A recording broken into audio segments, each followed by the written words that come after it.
Hello friends, आपका स्वागत है हमारे एस स्टडी गुप्ता चैनल में।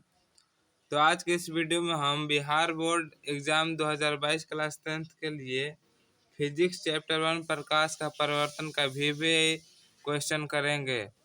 यह क्वेश्चन 2022 10th एग्जाम के लिए बहुत ही इम्पोर्टेंट है। अगर आप हमारे चैनल पर नए हो तो मेरे चैनल को सब्सक्राइब करके और बेल आइकन को ऑल पर सेट कर ले, ताकि मैं जो कुछ भी वीडियो बनाऊं आपके पास उसका नोटिफिकेशन पहुंचता रहे। तो चलिए स्टार्ट करते हैं। तो पहला क्वेश्चन है, प्रकाश क्या है? प्रकाश क्या है? तो ऑप्शन ए है शक्ति, ऑप्शन बी है ऊर्जा, ऑप्शन सी है ध्वनि, ऑप्शन डी है इनमें से कोई नहीं। तो प्रकाश जो है वह एक प्रकार का ऊर्जा है। प्रकाश जो है वह एक प्रकार का ऊर्जा है। तो इसका जो राइट आंसर होगा वह होगा ऑप्शन नंबर बी। प्रकाश जो है वह ऊर्जा का एक रूप है।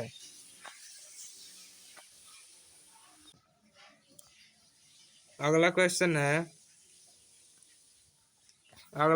है कि वह कारक जिसकी सहायता से हम देख सकते हैं, वह कारक कौन सा है जिसकी सहायता से हम किसी वस्तु को देख सकते हैं? तो ऑप्शन ए है ध्वनि, ऑप्शन बी है प्रकाश, ऑप्शन सी है स्वाद, ऑप्शन डी है चांद। तो इसका जो राइट आंसर होगा वह होगा प्रकाश। प्रकाश वह एक ऐसा कारक है जिसकी सहायता से हम किसी वस्तु को देख पाते हैं। तो 2 नंबर का राइट आंसर होगा ऑप्शन नंबर बी। प्रकाश की सहायता से हम किसी वस्तु को देख सकते हैं। अगला क्वेश्चन है 3 नंबर क्वेश्चन है, प्रकाश के किरणों के समूह को क्या कहते हैं? प्रकाश का जो किरण होता है उसके समूह को क्या कहते हैं? तो ऑप्शन ए है प्रकाश पुंज, ऑप्शन बी है प्रकीर्णन, ऑप्शन सी है प्रदीप्त, ऑप्शन डी है किरण पुंज। तो प्रकाश के किरणों के समूह को किरण पुंज कहते हैं। प्रकाश के किरणों के समूह को किरण पुंज कहते हैं। तो 3 नंबर का जो राइट आंसर होगा वह होगा ऑप्शन नंबर डी। प्रकाश के किरणों के समूह को किरण पुंज कहते हैं। अगला क्वेश्चन है 4 नंबर क्वेश्चन है, जिस वस्तु से प्रकाश निकलता है उसे क्या कहते हैं? जिस वस्तु से प्रकाश निकलता है उसे क्या कहते हैं? तो ऑप्शन ए है प्रदीप्त, ऑप्शन बी है अप्रदीप्त, ऑप्शन सी है प्रकाश स्रोत, ऑप्शन डी है दीप्तिमान। तो जिस वस्तु से प्रकाश निकलता है उसे प्रकाश स्रोत कहते हैं। जिस वस्तु से प्रकाश निकलता है उसे हम प्रकाश स्रोत कहते हैं। तो 4 नंबर का जो राइट आंसर होगा ऑप्शन नंबर सी होगा, प्रकाश स्रोत। अगला क्वेश्चन देखते हैं 5 नंबर क्वेश्चन है, किरण पुंज कितने तरह के होते हैं? तो किरण पुंज कितने तरह के होते हैं? तो ऑप्शन ए है 2, ऑप्शन बी है 3, ऑप्शन सी है 5, ऑप्शन डी है 1। तो किरण पुंज जो होते हैं वह 3 तरह के होते हैं। पहला किरण पुंज होता है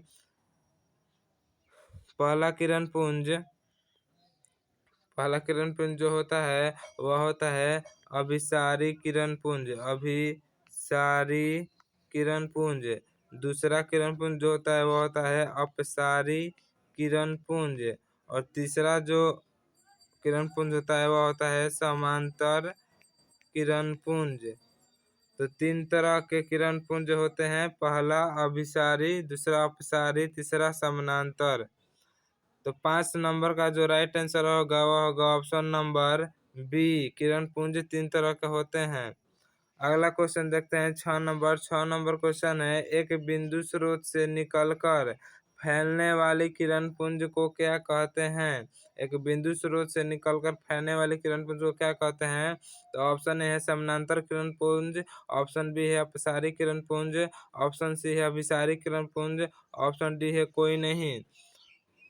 तो एक बिंदु स्रोत से निकलकर फैलने वाली किरण को हम अपसारी किरण पुंज कहते हैं। अपसारी किरण पुंज में जो होता है वह एक बिंदु से प्रकाश फैलती चली जाती है ऐसे। तो 6 नंबर का जो राइट आंसर होगा ऑप्शन नंबर बी होगा, अपसारी किरण पुंज। अपसारी किरण पुंज से एक किरणें फैलती चली जाती है। तो अगला क्वेश्चन है 7 नंबर, प्रकाश के परावर्तन के कितने नियम हैं? प्रकाश के परावर्तन के कितने नियम हैं? तो ऑप्शन ए है 2, ऑप्शन बी है 3, ऑप्शन सी है 4, ऑप्शन डी है 5। तो प्रकाश के परावर्तन के 2 नियम हैं।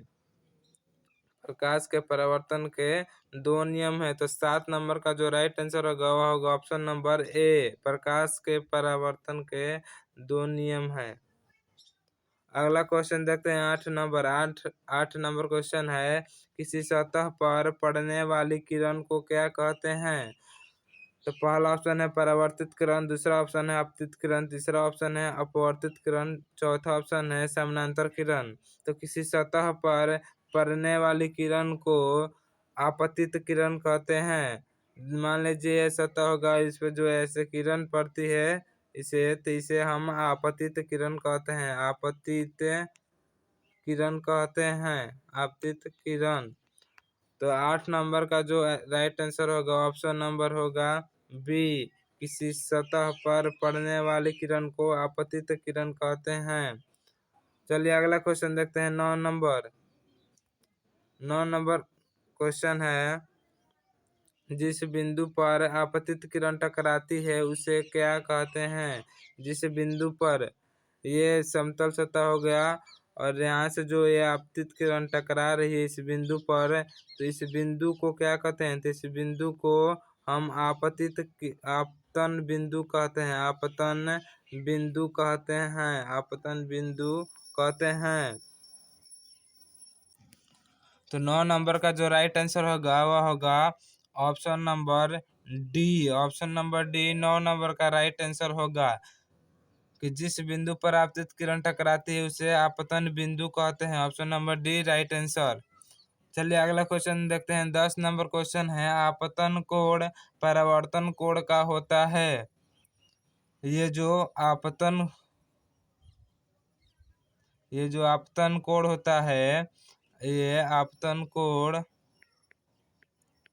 वह इस परिवर्तन कोण का क्या होता है? वह इस परिवर्तन कोण का क्या होता है? हम जानते हैं कि कोण आई बराबर कोण आर होता है।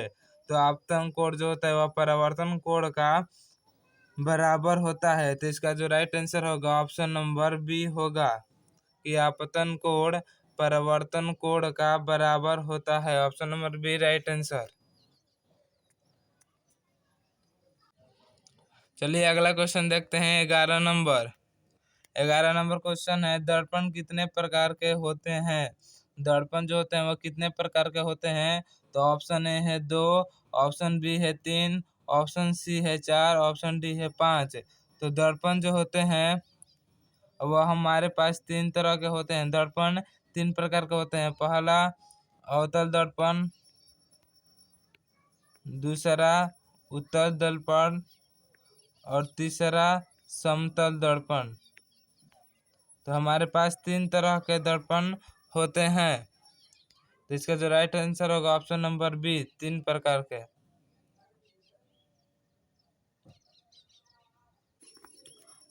चलिए अगला क्वेश्चन देखते हैं 12 नंबर क्वेश्चन। 12 नंबर क्वेश्चन है, वास्तविक प्रतिबिंब किस दर्पण में बनता है? वास्तविक प्रतिबिंब जो बनता है वह किस दर्पण में बनता है?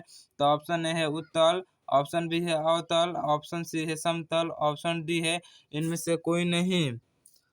तो वास्तविक प्रतिबिंब जो बनता है, वास्तविक प्रतिबिंब वह अवतल दर्पण में बनता है। वास्तविक प्रतिबिंब अवतल दर्पण में बनता है। तो 12 नंबर का जो राइट आंसर होगा ऑप्शन नंबर बी होगा कि वास्तविक प्रतिबिंब अवतल दर्पण में बनता है।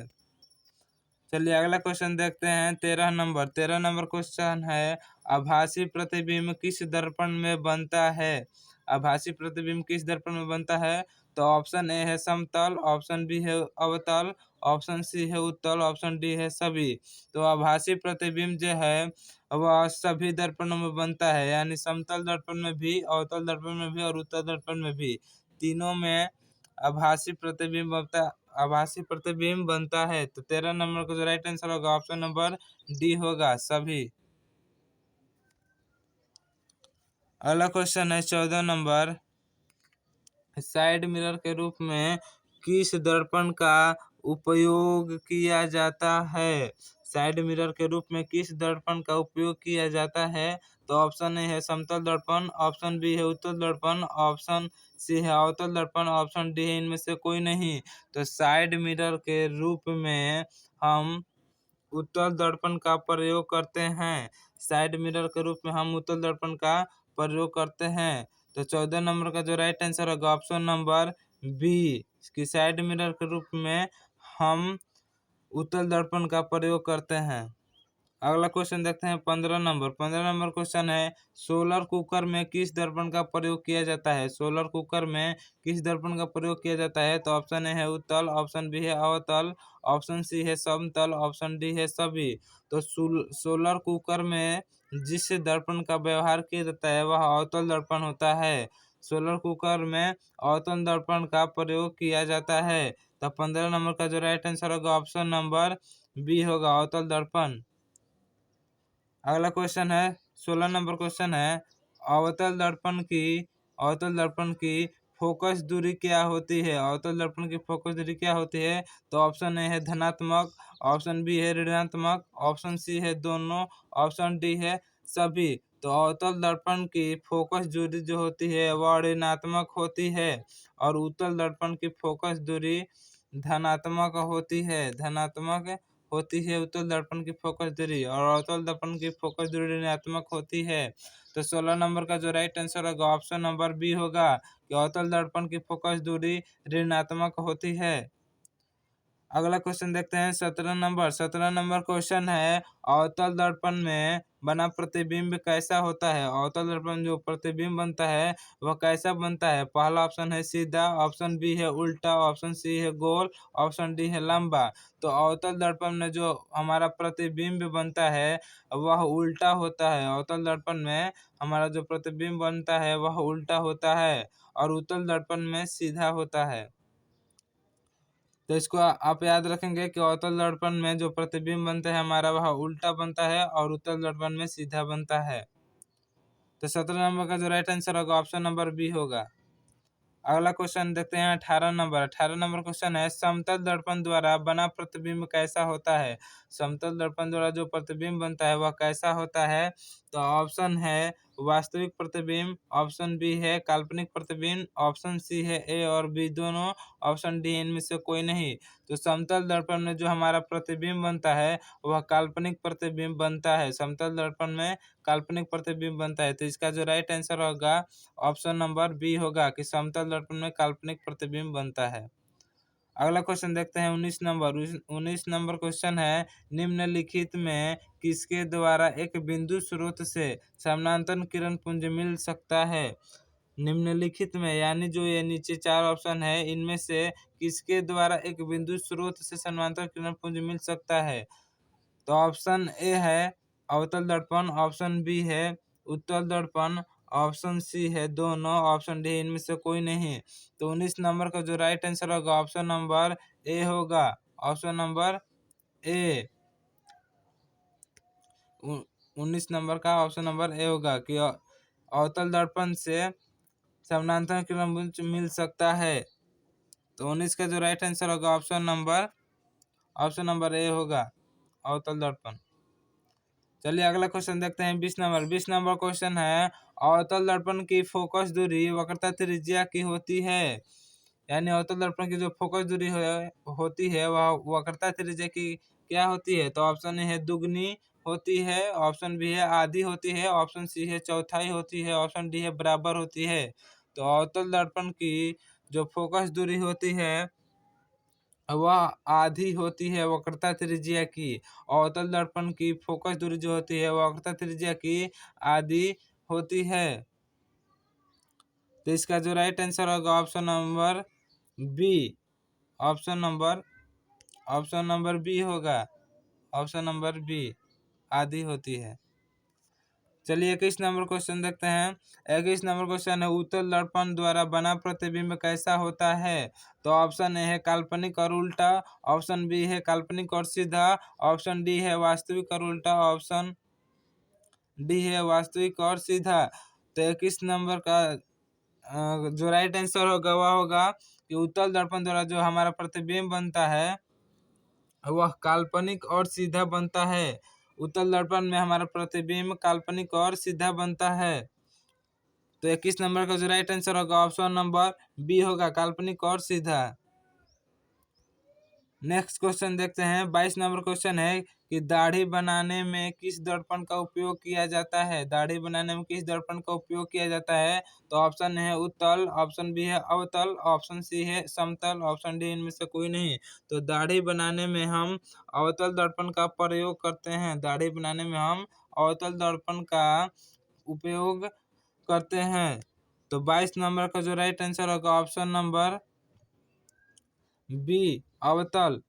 दाढ़ी बनाने में हम अवतल दर्पण का उपयोग करते हैं। अगला क्वेश्चन 23 नंबर क्वेश्चन है, मोटर गाड़ी के चालक के सामने लगा रहता है, यानी मोटर गाड़ी के चालक के सामने कौन सा दर्पण लगा रहता है। तो ऑप्शन ए है समतल, ऑप्शन बी है उत्तल, ऑप्शन सी है अवतल, ऑप्शन डी है एक पतला लेंस। तो मोटर गाड़ी के चालक के सामने उत्तल दर्पण लगा रहता है। मोटर गाड़ी के चालक के सामने उत्तल दर्पण लगा रहता है। तो 23 नंबर का जो राइट आंसर होगा ऑप्शन नंबर बी कि मोटर गाड़ी चालक के सामने उत्तल दर्पण लगा रहता है। अगला क्वेश्चन 24 नंबर क्वेश्चन है, उत्तल दर्पण द्वारा बना प्रतिबिंब कैसा होता है। उत्तल दर्पण द्वारा बना प्रतिबिंब कैसा होता है। ऑप्शन है हमेशा सीधा होता है, ऑप्शन बी है हमेशा उल्टा होता है, ऑप्शन सी है सीधा भी और उल्टा भी होता है, ऑप्शन डी है इनमें से कोई नहीं। तो उत्तल दर्पण में मैंने आपको ऊपर ही बताया कि उत्तल दर्पण में हमेशा सीधा प्रतिबिंब बनता है। उत्तल दर्पण में हमेशा सीधा प्रतिबिंब बनता है। तो 24 नंबर का जो राइट आंसर होगा ऑप्शन नंबर ए होगा कि उत्तल दर्पण में हमेशा सीधा प्रतिबिंब बनता है। अगला 25 नंबर क्वेश्चन है, निम्न में से कौन सा पदार्थ लेंस बनाने के लिए प्रयुक्त नहीं किया जाता है। यानी नीचे में जो 4 ऑप्शन है बताना है इन चारों में से कि लेंस बनाने में किस पदार्थ का हम उपयोग नहीं करते हैं। तो ऑप्शन ए है जल, ऑप्शन बी है कांच, ऑप्शन सी है प्लास्टिक, ऑप्शन डी है मिट्टी। तो लेंस बनाने में हम मिट्टी का उपयोग नहीं करते हैं। तो 25 नंबर का जो राइट आंसर होगा ऑप्शन नंबर डी होगा मिट्टी। मिट्टी का उपयोग हम लेंस बनाने में नहीं करते हैं। अगला क्वेश्चन है 26 नंबर क्वेश्चन को देखते हैं। तो 26 नंबर क्वेश्चन है, रोगियों की नाक, कान, गले आदि की जांच के लिए डॉक्टर किस दर्पण का प्रयोग करते हैं। रोगियों की नाक, कान, गले आदि की जांच के लिए डॉक्टर किस दर्पण का प्रयोग करते हैं। तो ऑप्शन ए है अवतल दर्पण का, ऑप्शन बी है उत्तल दर्पण का, ऑप्शन सी है अवतल दर्पण का, ऑप्शन डी है उत्तल लेंस का। तो रोगियों की नाक, कान, गले आदि की जांच के लिए डॉक्टर अवतल दर्पण का उपयोग करता है। डॉक्टर जो है वह अवतल दर्पण का उपयोग करता है रोगियों की नाक, कान एवं गले की जांच के लिए। तो 26 नंबर का जो राइट आंसर होगा ऑप्शन नंबर ए होगा, अवतल दर्पण का प्रयोग करता है डॉक्टर रोगियों की नाक, कान, गले आदि की जांच के लिए। 27 नंबर क्वेश्चन देखते हैं। 27 नंबर क्वेश्चन है, गोलीय दर्पण के परावर्तक पृष्ठ की वृत्ताकार सीमा रेखा का व्यास कहलाता है। मतलब क्या कहलाता है। गोलीय दर्पण के परावर्तक पृष्ठ की वृत्ताकार सीमा रेखा का व्यास क्या कहलाता है।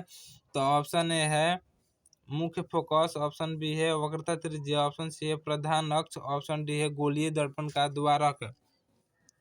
तो 27 नंबर का जो राइट आंसर होगा ऑप्शन नंबर डी होगा कि गोलीय दर्पण के परावर्तक पृष्ठ की वृत्ताकार सीमा रेखा का व्यास गोलीय दर्पण का द्वारक कहलाता है। तो 27 नंबर का जो राइट आंसर होगा ऑप्शन नंबर डी होगा, गोलीय दर्पण का द्वारक। अगला क्वेश्चन देखते हैं 28 नंबर क्वेश्चन है, यदि किसी बिंब का प्रतिबिंब का आवर्धन ऋणात्मक है तो उस प्रतिबिंब की प्रकृति क्या होगी। यदि किसी बिंब का प्रतिबिंब का आवर्धन ऋणात्मक है तो उस प्रतिबिंब की प्रकृति क्या होगी। तो ऑप्शन ए है वास्तविक और उल्टा, ऑप्शन बी है वास्तविक और सीधा, ऑप्शन सी है आभासी और उल्टा, ऑप्शन डी है आभासी और सीधा।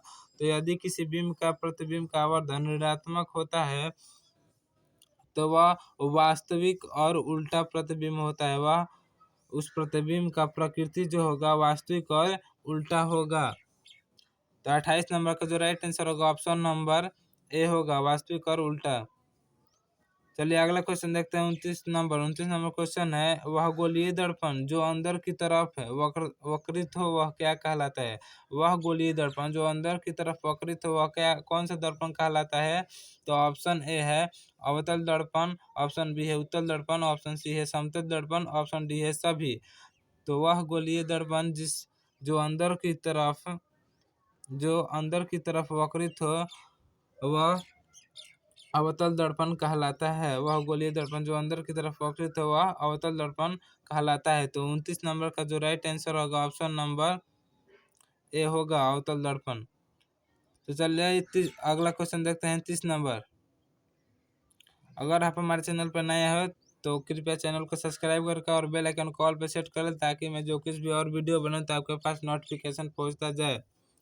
और हमारे वीडियो को लाइक भी करते जाएं अगर आपको अच्छा लगे तो।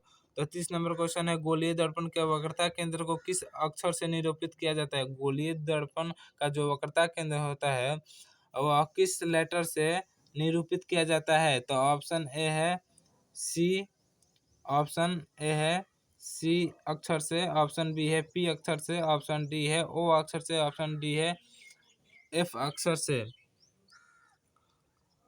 तो गोलीय दर्पण के वक्रता केंद्र को हम सी से निरूपित करते हैं। गोलीय दर्पण के वक्रता केंद्र को हम सी से निरूपित करते हैं और गोलीय दर्पण के ध्रुव को हम पी से निरूपित करते हैं यानी पोल। चलिए अगला क्वेश्चन 31 नंबर क्वेश्चन देखते हैं। 31 नंबर क्वेश्चन है, गोलीय दर्पण की फोकस दूरी प्लस यानी धनात्मक 20 सेंटीमीटर है तो यह कौन सा दर्पण होगा। किसी गोलीय दर्पण की फोकस दूरी जो है वह प्लस 20 सेंटीमीटर है तो वह कौन सा दर्पण होगा। तो ऑप्शन ए है उत्तल, ऑप्शन बी है अवतल, ऑप्शन सी है समतल, ऑप्शन डी है इनमें से कोई नहीं। तो 31 नंबर का जो राइट आंसर होगा ऑप्शन नंबर डी होगा इनमें से कोई नहीं। गोलीय दर्पण की फोकस दूरी प्लस 20 सेंटीमीटर है तो वह गोलीय दर्पण कैसा होगा। तो इनमें से कोई नहीं। अगर दिया रहता कि जिस दर्पण का 20 सेंटीमीटर फोकस दूरी है तो वह उत्तल दर्पण होता है, लेकिन यहाँ पर दिया है कि गोलीय दर्पण की फोकस दूरी प्लस 20 सेंटीमीटर है तो यह कैसा दर्पण होगा। तो इसका जो राइट आंसर होगा ऑप्शन नंबर डी इनमें से कोई नहीं।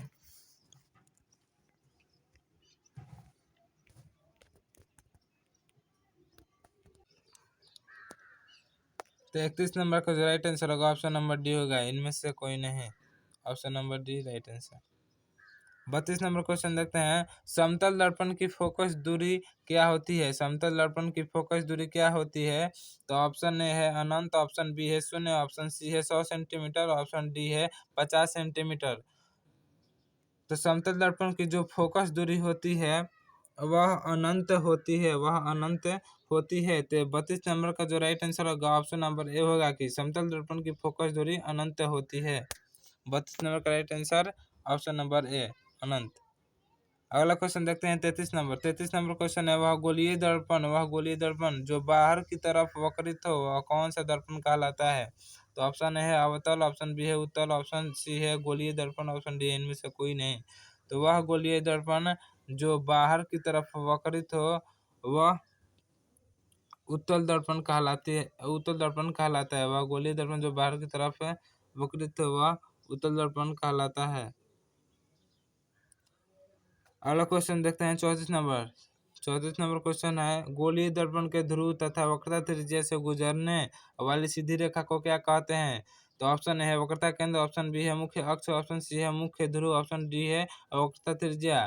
तो गोलीय दर्पण के ध्रुव तथा वक्रता त्रिज्या से गुजरने वाली सीधी रेखा को हम मुख्य अक्ष कहते हैं।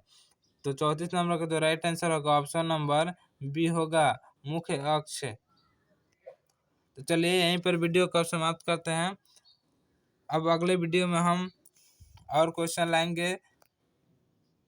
अगर आप हमारे चैनल पर नए हो तो मेरे चैनल को सब्सक्राइब कर लीजिएगा और बेल आइकन को ऑल पे सेट कर लीजिएगा ताकि मैं और कुछ भी वीडियो बनाऊँ तो आपके पास नोटिफिकेशन पहुंचता रहे। और हमारे वीडियो को लाइक भी कर दीजिए अगर आपको अच्छा लगे तो चलिए वीडियो को ख़त्म करते हैं।